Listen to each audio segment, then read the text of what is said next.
यह कहानी उस समय की है जब यह सृष्टि अपने प्रारंभिक चरण में थी।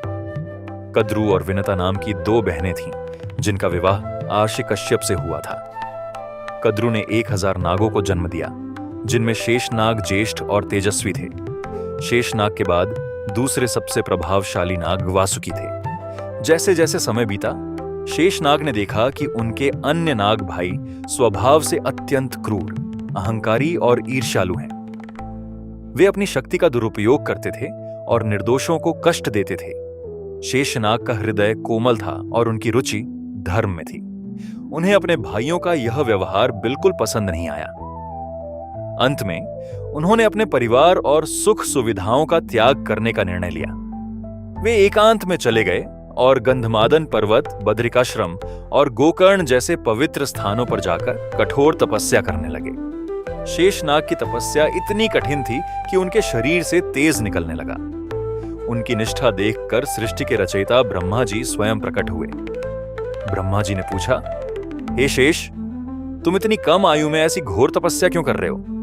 तुम्हारी इच्छा क्या है? शेषनाग ने हाथ जोड़कर विनयपूर्वक कहा, हे पितामह, मेरे भाई अधर्म के मार्ग पर चल रहे हैं। मैं उनके साथ नहीं रहना चाहता। मैं बस यह चाहता हूं कि मेरा मन सदैव तपस्या, शांति और परोपकार में लगा रहे। ब्रह्मा जी उनकी निस्वार्थ भावना से बहुत प्रसन्न हुए। उस समय पृथ्वी देवी अस्थिर थीं और लगातार डगमगा रही थीं, क्योंकि उसे थामने वाला कोई ठोस आधार नहीं था। ब्रह्मा जी ने शेषनाग को एक महान कार्य सौंपा। ब्रह्मा जी के आदेश पर शेषनाग ने पाताल लोक की गहराई में जाकर अपने 1000 फनों पर पूरी पृथ्वी को धारण कर लिया। उन्होंने सिद्ध किया कि वे केवल शक्तिशाली ही नहीं, बल्कि परम धैर्यवान भी हैं। जब शेषनाग ने पृथ्वी का भार अपने ऊपर लिया, तब उनकी इस असीम सहन शक्ति और सेवा भाव को देखकर भगवान विष्णु अत्यंत प्रसन्न हुए। श्री हरि ने उन्हें दर्शन दिए और कहा, हे अनंत, तुमने संपूर्ण जगत को आधार दिया है। आज से तुम मेरे सबसे प्रिय सखा और सेवक होगे। यहीं से भगवान विष्णु और शेषनाग के दिव्य संबंध की शुरुआत हुई। शेषनाग ने स्वयं को एक विशाल कुंडली में बदल लिया, जो क्षीर सागर के बीच भगवान विष्णु के लिए एक अत्यंत कोमल और दिव्य सिंहासन बन गई।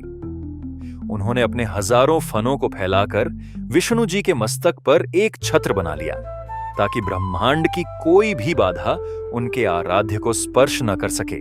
उनका यह जुड़ाव केवल क्षीर सागर तक सीमित नहीं रहा। कहानी आगे बढ़ती है त्रेता और द्वापर युग में। भगवान विष्णु ने जब जब अवतार लिया, शेषनाग उनके साथ रहे। त्रेता युग में जब श्री राम वनवास गए, तो शेषनाग लक्ष्मण बनकर उनके साथ रहे। यहां वे छोटे भाई बने, ताकि वे दिन रात जागकर अपने प्रभु की सेवा कर सकें। द्वापर युग में जब श्री कृष्ण आए, तो शेषनाग बलराम के रूप में उनके बड़े भाई बने। इस बार उन्होंने बड़े भाई का कर्तव्य निभाया और हर संकट में कृष्ण का साथ दिया। शेष का अर्थ होता है जो बच जाए। ऐसी मान्यता है कि जब महाप्रलय आता है और पूरी सृष्टि नष्ट हो जाती है, तब भी शेषनाग का अस्तित्व बना रहता है। वे समय के उस प्रवाह के प्रतीक हैं जो कभी समाप्त नहीं होता।